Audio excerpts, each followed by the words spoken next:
Hello, and welcome to Season 7, Episode 8 of Unlimited Opinions. I'm Adam Bishop, I'm Mark Bishop. and we are, of course, reading Peter Kreeft's A Refutation of Moral Relativism, this time talking about Chapter 8, or Interview 8, in which the absolutist discusses the roots of moral relativism, which he believes are in reductionism. So getting more into some of the philosophies underlying the moral relativism here in order to even more properly refute it. I'm noticing you're moving your camera around a whole bunch. I don't know what's happening there. Oh, well, I'm just getting situated, as you know. Yes. Just up visiting you in college, and now I'm back home. Yes. And I ran on a treadmill this morning for 5 miles, and yesterday I did 100 squats, among other things. And now I can't move without pain. That's So, good. I'm glad. so I'm a little run down. It's a good state to be in. Yes, state of Missouri. There Anyway, you go. but I was just kind of fumbling around, getting everything situated to talk over this interview number 6, right? Are we in the 6 or are we 7? We're in 8. It's number 8. We're in 8. That's right. Yes. Wow, you're really all over the place. I read it. Did you? Yeah, no, I did. I Oh, think good, good. Oh, very nice. Very nice. This is a short one. Just over 10 pages, yeah. Do you have any initial thoughts before we plow in? Yeah, I mean, I really like it. I think he makes some good points here. I don't know if he was really treading too much new ground here that he hasn't covered already in other chapters, but I think it was nice to get it all laid out in this way. I know it's a slightly different topic, but it's more in line with what we've already been talking about before with, if you keep reducing things to as simple as possible, you're going to remove any sense of the purpose of things and having higher truth, and you're just going to be essentially just looking at the world and being like, that's a thing, and that's a thing, and you're not going to get much deeper than that. That's a good summary. I think that should end our podcast. Yeah, all right. Well, thank you for listening. It's been 2 minutes, 2-minute episode. No, it's a good summary. And I don't know if you're right. It is kind of very similar to arguments he was already made. Mm-hmm. Kind of flesh them out a little bit. But I don't know how persuasive they would be to a true relativist, Mm-hmm. Especially when it gets towards the end about the logical inconsistency of it. Yeah. But plow into that. So the purpose of this particular chapter is they're getting together to discuss these fictional characters, to discuss, okay, what are the roots of relativism? Mm-hmm. The philosophical basis for it. What, and then also, and I like how he kind of talks about the reason why you want to look into what what creates a philosophy is this quote on the first page of the chapter 123 reasons. Because a good gardener knows it's not enough just to tear up the weeds; you have to expose and tear up the roots too. Which I think is a good quote. I may steal that. That is a good quote. Because you really do have to, understand the logical basis for it, and in order to really refute it and really deal with, okay, what are we really fighting against, or what are we really arguing against? And I think he's absolutely correct that moral relativism, the foundation for it is reductionism, as you mentioned. It's just reducing everything to base causes, physical causes. It's everything's relative to the physical condition and the specific situation that people are in, and there's really no spirituality or higher purpose that really goes into that calculation by design. They want to try to eliminate that. And it's a utilitarian argument. And so they start off kind of, and it's a well-written book. So you kind of feel like you kind of start to know these characters and how they talk to each other. And I think a good question that she asked at the beginning of it is not only, okay, what is the basis for this? Where does it come from? And as he says, reductionism. But she also says, I'd like to know why so many people see these bad guys as good guys. Bad, in his opinion, moral relativists are bad guys. And she said, why do people see these bad guys as good guys and you absolutists as monsters? And he takes on that challenge. I don't know if it really convinces anybody, but I think he makes a good run at it at the very end. Yeah, I think. Yes. Any other thoughts before I keep plowing through? No, I think that's good. It's a good summary. So so what they're going to do is he says they need to do two things. One is they need to define and refute reductionism, and then then to answer your other question, why it seems so attractive, and then third, look at the motives reductionism, Hmm. which is very much part of why people, yeah, think it's so attractive. Yeah. What motives for it. It's a low overlap. Hmm. And of course, he talks about, that it's a philosophy of utility. And he makes this very good distinction between the scientific method and as it applies to um, Darwin's, Hmm. evolutionary theory and how people developed over time and all that. And the scientific method is great for math. Hmm. It's great for hard sciences, but it's a terrible method for metaphysics. And I think he Hmm. makes a really good argument on that one. That Yeah. it's just it's not meant to be a metaphysical philosophy. It's Hmm. not meant to talk about the ultimate why, Hmm. why things are the way they are. Because, by nature, it can't do that. It can't discuss more than, I mean, it's really kind of what you were saying. It's utilitarian. It's also very empirical with its everything's based on what we can see and perceive and test and measure and stuff like that, like very physical, hard measurements. But it doesn't give a reason for why those things are. And so you hear a lot of the times people are like, oh, well, humanity exists just because of evolution. Okay, well, why Mhm. does evolution exist? And so they can point out like material cause and effect relationships, but they can't point out like more purpose driven. You can't point out the goals of things. You can't, find the purpose in things. And he talks about that a little bit later. Yes, very good points. Thank you. So he mentions that it's like an error of the scientific method trying Hmm. to apply it to these more philosophical or theoretical discussions. Like, there's different aspects of the similar phenomenon, I guess you'd Hmm. say, between the soul and the brain. The brain has certain functions, but is that really what's going on? He talks about, like, if you're going to have a different attitude if you're a brain surgeon operating on grandma Hmm. than you would be same brain surgeon bringing grandma home after the operation. Hmm. You just have a different feel for it and a different capacity of understanding who that person is, Hmm. and not just a computer, so to speak. Yeah. And then the difference between, you can't explain religion with chemistry, Hmm. or the difference between economics and aesthetics. Hmm. What is beauty? Hmm. You can maybe don't understand economics, maybe Yeah. through just the math, so to Hmm. speak. But how do you explain aesthetics? Yeah. How do we find those things beautiful, and what makes them beautiful, and Hmm. why do we think they're beautiful? Yeah. Very interesting. Anyway, so he talks about the first the error. The error is in the first motive for reductionism, which is confusing the method and the metaphysics, as we just talked about. Hmm. So then he goes all the way back to Aristotle. Yeah, I really liked this section actually, where he's talking about, the second error is it collapses or cuts out like several of the causes, and he runs through Aristotle's four causes. And I'll summarize this point Sure, if you don't yeah, go ahead. mind. But he points out, the material cause is the raw material of the fact, what something is made of. Then you have the formal cause, which is the nature or essence of the thing, what it is or what it's made to be. Then the efficient cause is the agent that produces the effect or changes it. And then the final cause is the purpose, the goal or purpose. And his point is that reductionism only can answer two of those.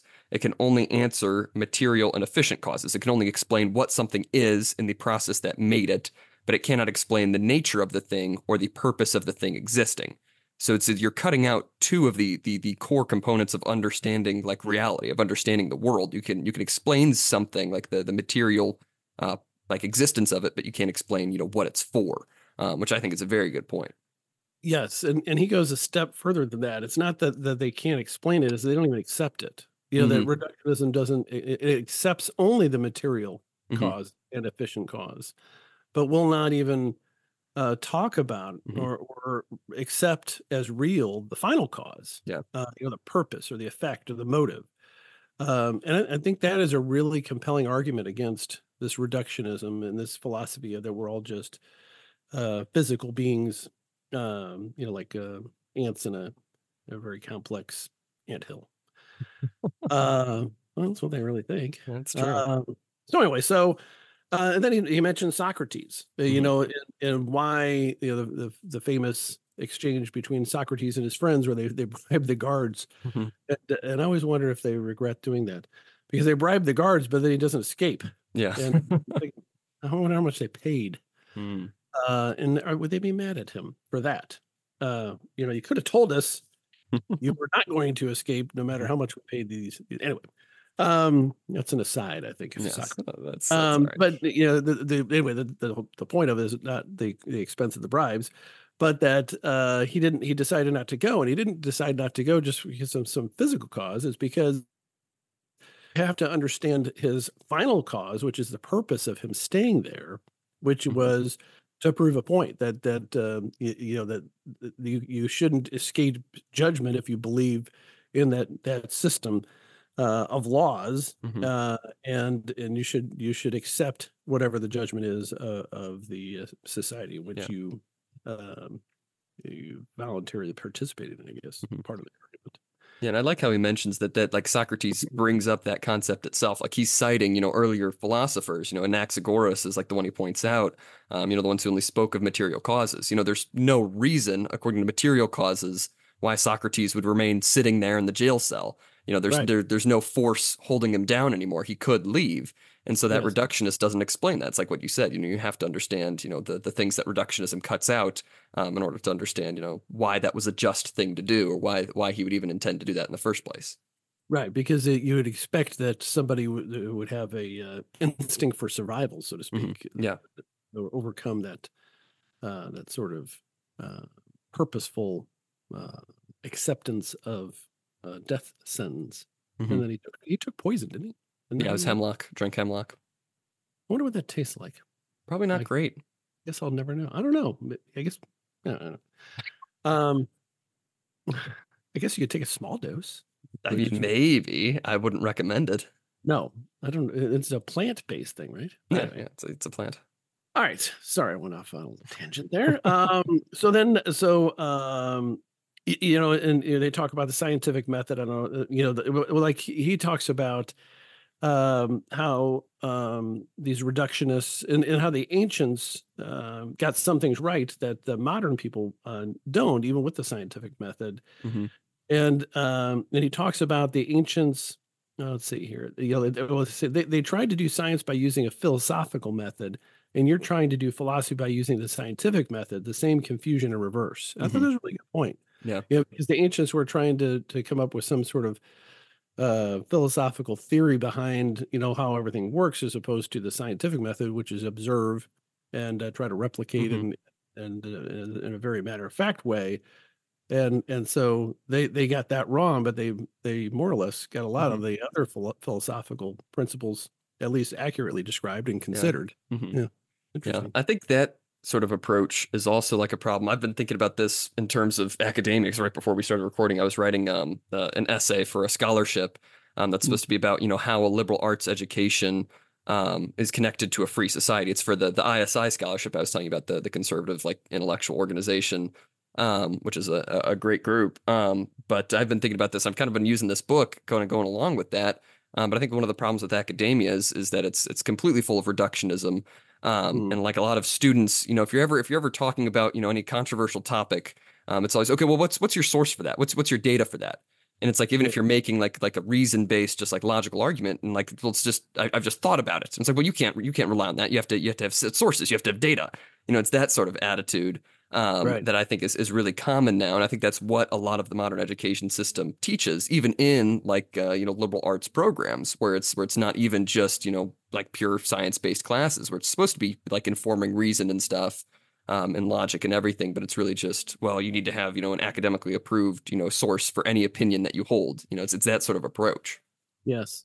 And there's a lack of ability to use logic. hmm And so if you could say, okay, well, I don't, okay, let's get it set us. Okay, here's the source of these three things. Okay, these three things, and then these are the premise, right? hmm These are the givens, and then we can reason to some conclusion based upon those three things. hmm Like extrapolate from the specific to the general, or vice versa. And people, it seems like, are unable to do that Yeah. now. um and then of course they pervert the I was just thinking about the source materials too. I was thinking about that the other day. When I coached that debate um hmm in high school, I had to go to some sort of, it wasn't really training, it was an introductory type thing or Sure. whatever. and they had a list of approved sources, and they had a list of unapproved sources. The list of approved sources included, of course, MSNBC, Yes. and the list of unapproved sources was, I remember Breitbart. Hmm. I think it was like the Daily Caller and something else. And I was thinking, well, I get that those are more have a philosophical bent. I mean, I Hmm. understand that, especially in their headlines. Hmm. But at the time, and I think even since then, they've been a lot more accurate than Yeah. MSNBC. But they so like that questioning of what's your source? Hmm. Well, you have to when you debate somebody of the left, you have to use their left wing Hmm. sources, or else they won't accept Yeah. the premise. Hmm. So you have to find an article somewhere Yeah. that establishes the truth according to their left wing sources, and Hmm. it's usually and a lot of times you can find it, but it's buried Yeah. Yeah. behind 3 pages or 20 paragraphs of editorializing. And then it's like, oh yeah, Biden opened the border. It's like, okay, well, at least that source has confirmed it. So Yeah. let's deal with the open border now. Yeah. So Yeah. it is interesting. Yeah, because Uh, what my essay is kind of becoming is very much, drawn on Peter Kreeft here, because I think, what a lot of the problems with modern academia is like, because I got a great quote from, Saint Newman, John Henry Newman, where it's like, liberal education's purpose is for examining the truth in all of its branches and comparing, the value of each branch, but it's always centered around one core truth. Right. And that's been the premise of liberal education since its inception in the Middle Ages, when it was like right. all centered around, trying to find, combining math and classics and literature and everything, because those are all, manifestations of like the truth of God. But Yes. now what modern education does is encourage people to go by their own truth. It's that exact relativism that people are fostering. And I like the point that Peter Kreeft made earlier, where it's if everybody is dependent on their own truth, then the only way that you can refute a bad opinion is by force, right? If everyone is just as correct, then the only way you can make sure that opinions change is by forcing people to do them. And of course, and that's how it connects to a free society. If everybody's 100% convinced that their own truth is correct, then they're not free to actually debate with other people. If they are the only arbiter, only moral standard for the truth, then they're 100% correct all the time and won't accept anything else. Yes. And that's pretty much where we're at. Yeah, no, I agree. With a lot of these the moral relativists and the reductionists. Yeah. Hmm. And the author through his character Issa he actually gets into some of that Hmm. a little bit later. But he's talking about it's similar to what you're saying Hmm. is like the mind is just being reduced to the brain, Hmm. and there's and if that's the case, and of course if the morality and ethics are based upon whatever I think, then it really just takes the humanity out of it. And I guess skipping, the one thing I did want to mention, he talks about, and I think this kind of flows into it a little bit if Hmm. I elaborate. He talks about reductionist says our minds are an accidental belch of the mindless primordial slime. He's talking that, and he says, well, his view, this fictional character, which is really creeped, I assume. He mentions in here, and this kind of jumped out at me, and this is on page 129. Hmm. All the matter in the universe is like a physical setting for a play that has a plot and a theme and a meaning and a design from the mind of its author. The author is capitalized. That there's this purpose behind it. Hmm. That you can still have the scientific method and evolution, but somebody's like the intelligent design theory of creation. But I was thinking this is so much like Tolkien's philosophy. Yes. That like that it really is about creativity Hmm. and about what we do with Hmm. what we've been given, and that that life is like a play Hmm. setting for a play or a plot or a theme. Yeah. And what is it? Did Shakespeare say who has said it? All the All world the is a world is a stage. Yeah, I stage, don't and we know. play our parts or whatever that quote is.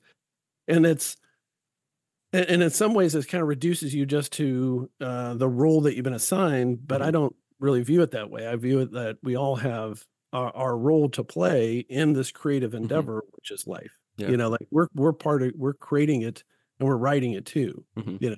Anyway, I agree. Well, he definitely has studied Tolkien. He wrote that book about the philosophy of Tolkien that I've read, which is really good. And to go back to what I was saying about academia, I'm kind of making a similar point there in that like the modern academics can't tell you what the benefit of an education is, of the benefit of a liberal education is. I just did like a quick Google search just to see, what people say. Just what is the purpose of a liberal education? And it just says, well, it helps you be more flexible in a rapidly changing environment, more economic abilities, if you have more skills. It's like, yeah, those things are true, but those aren't purposes. That's just Yeah, more methods of how to live your life later on. You're not right. actually describing a goal. You're describing more actions you can take after undergoing this action.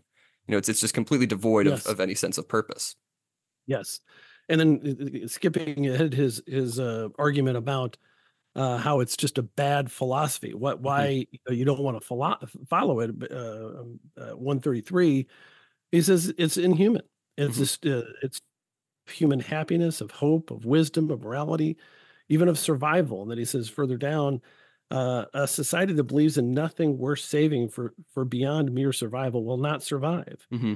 And the fact that an idea is destructive doesn't prove it's false, is what she says.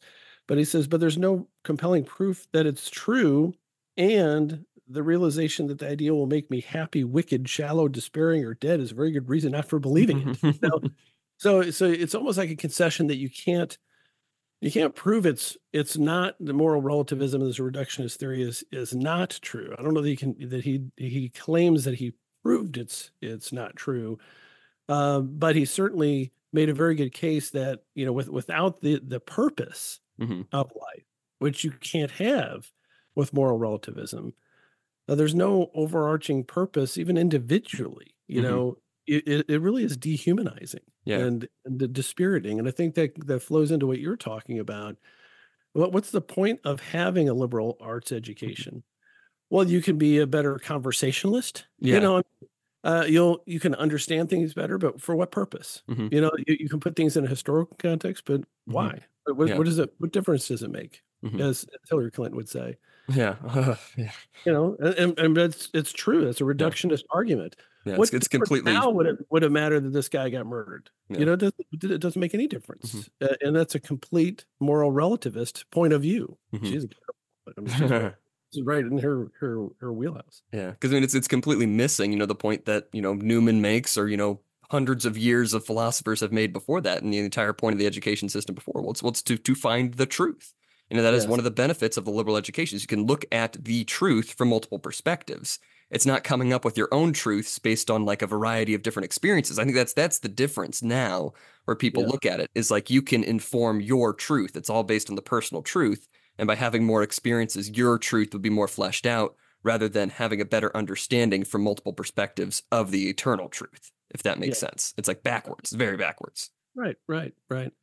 Yeah. And it's hard really to it's really hard to articulate that. So good luck on that essay because it's not an easy question of what it really is the value of it, Hmm. and to articulate it effectively in today's day and age, especially Hmm. because it's not. Um, but it does make like the old argument was like when I went to college, they would say you want to be a well-rounded individual. Hmm. You don't want to just know calculus. You want Yeah. to know some about the arts, and you Hmm. want to know something about you need a foreign language. Hmm. Why would you need a foreign language? I'm not going to live in France. Well, you just need to know more about the world so that you don't look like an idiot half your life. Was part of the argument. Yeah.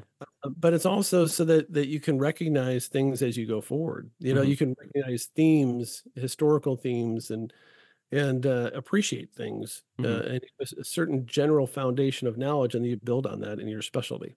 I mean, Yeah. that No, was the exactly. argument that when we went to college back in the 80s and Hmm. before, that was the big thing. We'll be a well-rounded person, Hmm. and know a little bit about some of the basics. You don't want to be embarrassed if you go to a dinner party and somebody brings up Shakespeare and you're like, who? Um, anyway, Oh, that's interesting.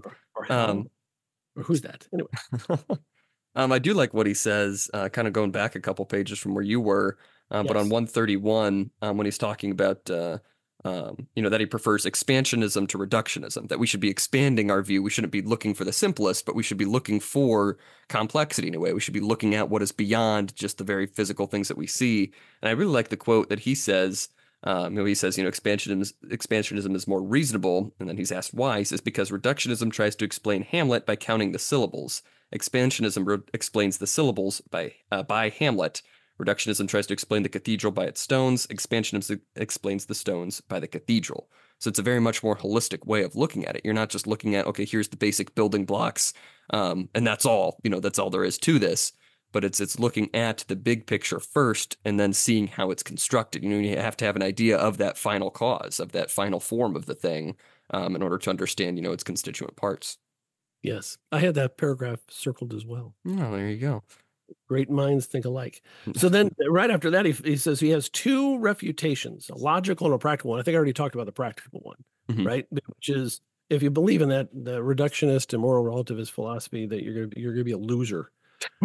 Really, you're sit in a corner and wonder why bother. Yeah, that's true. I think that's really what part of his Mhm. argument is. Which I think is Uh, what a lot of times what you see, not to keep talking yeah. about college students in academia, but I mean, I think that is a very real thing that, a lot of, college students and people, of my generation are really just depressed with everything. Like, I think Mm, that's very true. I think a lot of the times they're just taught that everything that exists just exists because, there's mm. no purpose to anything. You have to do whatever you want, and that's the only purpose. Be happy, I guess. So go out and be happy. That's the guideline. It's like, oh, okay, I don't know what to do beyond that. And then they fail at trying to attempt it with no further goal. Yeah, it's just hedonism, Yeah, and the ancients knew that hedonism ultimately was a dead end. true, true. But but I will say, yeah, I was encouraged because we went to mass at the Newman Center. Hmm. I don't want to give our listener too much detail, but she may be aware of it. Um, but I was encouraged. There's like 100 kids there. I mean, the Yeah. kids, they're your age or older. I mean, it's not necessarily kids anymore, but students. Hmm. And for a small liberal arts college, which is known to be left leaning, Hmm. with all the pride flags and all that other nonsense, it was encouraging to me that Yeah. that it will trickle in, and some of them are friends, and there's a couple families there, I guess, Yeah. maybe one or two or three. Yeah, I that guess. is still encouraging to me that, for every person that's just horribly, depressed and like reluctant to deal with the world and everything, there are people who see that and that makes them want to find purpose even more. Yes, I think that's right. it's a smaller percentage, I think, but it's still a good amount of people Yeah. that are out there and trying to make things good again. Well, you got, and I mean, that's just one Catholic mass True. off campus, so there's got to be a bunch of Baptists somewhere too. There are. That is true. Under a rock. I don't know. No, I'm just joking. Baptists are good people. I have a lot of friends that are Baptists, um, which is true. Um, they pray better in public. I will say that. That is true. They're very they are very good extemporaneous prayers. Mm-hmm. I'll give them that. At Whenever least there's they have that. well, no, I give them a lot. I mean, Yeah, I'm yeah. just teasing. But whenever there's like they want to give a prayer, like at a Rotary or a Chamber of Commerce or something, you don't call like before the meal. Hmm. You don't call one of the Catholics because it's Hmm. gonna be a bless us, O Lord. I guess. But the Baptists will be like 5 minutes, and it's pleasant. I enjoy it. They're very good at it. Anyway, so the what was that? The logical refutation, and Hmm. basically his refutation on the logic side was, if you try to reduce everything, then ultimately you in order to fully understand the world, you have to be able to know all of it. In order to exclude those that there is nothing beyond the physical. Hmm. And I thought it was kind of an interesting argument, Yeah. like where he's like, in order to know that we don't have a soul, you have to know everything about humans. Hmm. And the way you can know everything about humans is if you were a God. So in order to refute God, you have to be God, Yeah, essentially. because You he have to know says, to humans. know that there is no God anywhere in reality, you'd have to know all reality, and you can do that only Right. if you're God, which I think is the problem. And I know we've talked about that before, is where you have no higher truth, you're just relying on yourself. I think a lot of these people make themselves God, and they assume they know everything about reality because they're their only arbiter of what the truth is. Mm. And I think most of them, most people in that situation, don't really think it through that logically. You True. know, I mean, like I think they have kind of an impression. Hmm. Well, we all have our own values, and I'll be me and you be you, and they're of equal value because we're equality, and the Declaration of Independence, mentions God, talks about equality, and Hmm. we're all equal or something. I guess through evolution. But they don't really, a lot of people don't really follow that to its logical conclusion. Okay, well, wait a second.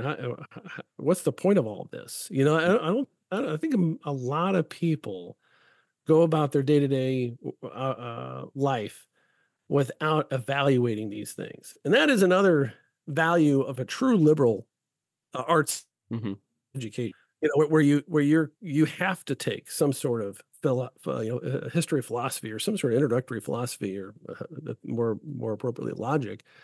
But to be confronted with those kind of themes, even if you're taking a great books course, like great literature brings up these themes. Hmm. What is good? I mean, if you don't, you have to have some sort of conflict, and you have, and you won't be happy unless you examine those things. And just because you examine them don't make you happy either. But Hmm. you have to examine them and come to some sort of understanding or acceptance, um, that there is a higher power, and that there are certain standards that everybody should follow. Hmm. Whether that's a religion or whether that's just an ethical belief system. You have to have something in place. Moral relativism and situational ethics just leads to sorrow and misery, uh, and just terrible Yeah. things. To kind of, Yes, yeah, build back to off of that, just to read, one of his big sections here at the very end on 134, to the top of the page, it says, so far throughout all known human history, no society that embraced your philosophy, modernity's philosophy, relativism, and reductionism has survived very long. Reductionism leads to moral relativism. All societies that have survived fairly well so far in history, fairly well in quantity of time and in quality of life, all such societies have believed in some absolute morality. Reductionism eliminates any absolute morality. Therefore, reductionism very probably eliminates the society that believes it. So that's building off his practical argument that reductionism makes you depressed and have no purpose for your society or for your life. He's saying, well, look at the societies that we have. They have some sort of absolute moral code. And I do appreciate that the author in the form of this character says very probably, Hmm. because it really isn't a known thing that this philosophy will lead to our inevitable destruction. I think all the signs point to yes, to quote the Magic 8 Ball. But we haven't gotten there yet. And Hmm. who was it that it was an economist that said there's a lot of rot in this country, Hmm. meaning there's a lot of build up equity in our society that was built by prior generations, and it takes a lot of rot to get through that before Hmm. we actually hit chaos. Yeah. Um, and I think we're accelerating the destruction of our society. Um, and I think we're really going to find out soon. Of course, I've been thinking about this for like 15 years, and it hasn't happened yet. But the debt bomb. Hmm. I mean, at some point, we have to start paying the debt. But I think if our economic system seizes up, Hmm. then you're going to see either tremendous, terrible chaos. Well, you're going to see bad chaos, and no matter what, it'll be a lot of suffering, or or you're going to see a religious revival. Yeah. Uh, and I'm not hoping for that. I mean, I'm Hmm. hoping for revival, but I'm not hoping that is the cause of it. Hmm. But because you can't, and moral relativism is an expensive philosophy. It's a philosophy of the rich. Hmm. You can't be a moral relativist if you're in a simple agrarian society. It doesn't work. It only Hmm. works if you can offload the costs of law enforcement and safety and security to other people. Yeah. It's a privilege. It's a No, that's privilege, very true. That's very because true. otherwise you have to make those kind of hard calls. Like, if you have a brutal society, or a lawless society or anarchy, you have to make those tough calls. Like, okay, who are we going to let in this Hmm. town? And You that's why know, I think a lot of academics are such big supporters of it because, they're the ones who get to sit at their desks all day and just think about things. And I mean, that's kind of an exaggeration. I know there's professors who do good work out there. They do sure. exist, but I mean, a lot of them, by and large, they don't have a lot of that pressure, to really consider very much. They can just sit there and look at things abstractly a lot of the time. Yeah, there's not a lot of direct consequences for their failure. It's not True. like if they make bad business, if I make really bad business decisions or I get really lazy, I'm going to get a cut in pay and I'm going to have Hmm. to fire some people. Yeah. I'm going to have to pay people off because I won't have enough money to pay them. Yeah. It's true. So there's real consequences, and you're right. When you live in a theoretical world, it's a lot easier. But we all live in the kind of a theoretical world now. Hmm.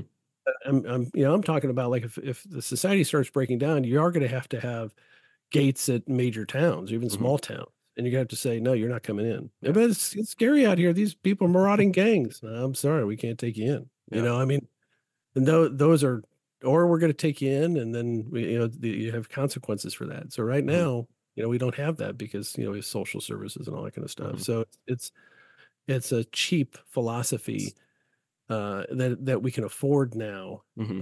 But boy, stuff's going to hit the fan Yeah. if we have tough times. And there's a whole bunch of situational ethics people out there. Well, I think it's okay to murder this person and take their stuff. Well, what?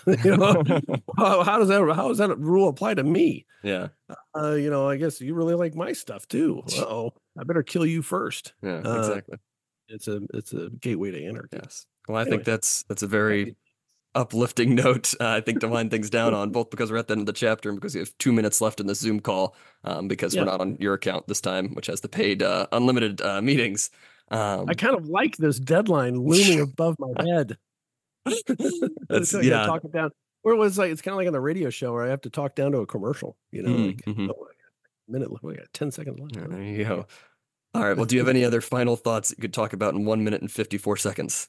I can talk for a long I time. know you I will can. spare the listener of additional thoughts, and I think you're right on the money on your essay. It's just Hmm. how to really effectively articulate Yeah. that, so they don't think you're just blowing smoke up there. You know what? You know, Yes. No, I understand. there's a delicate line there because with a conservative group, you kind of know what they're looking for. I would Hmm. expect. Yeah.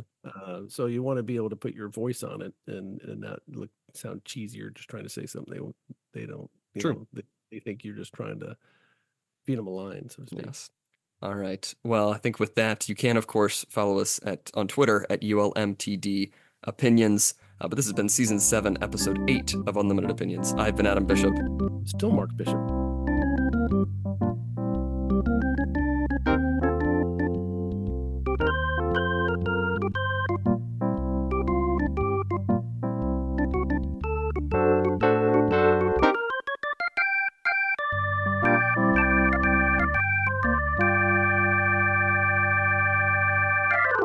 For another 1 second. Just gonna give a live countdown for the end of the rest of the episode. You're just gonna hear your Oh no, voice. it just says less than 1 minute. Oh, that's Causing me a disappointing. lot of anxiety. I don't know how close am I to zero time. I don't know. Oh my gosh.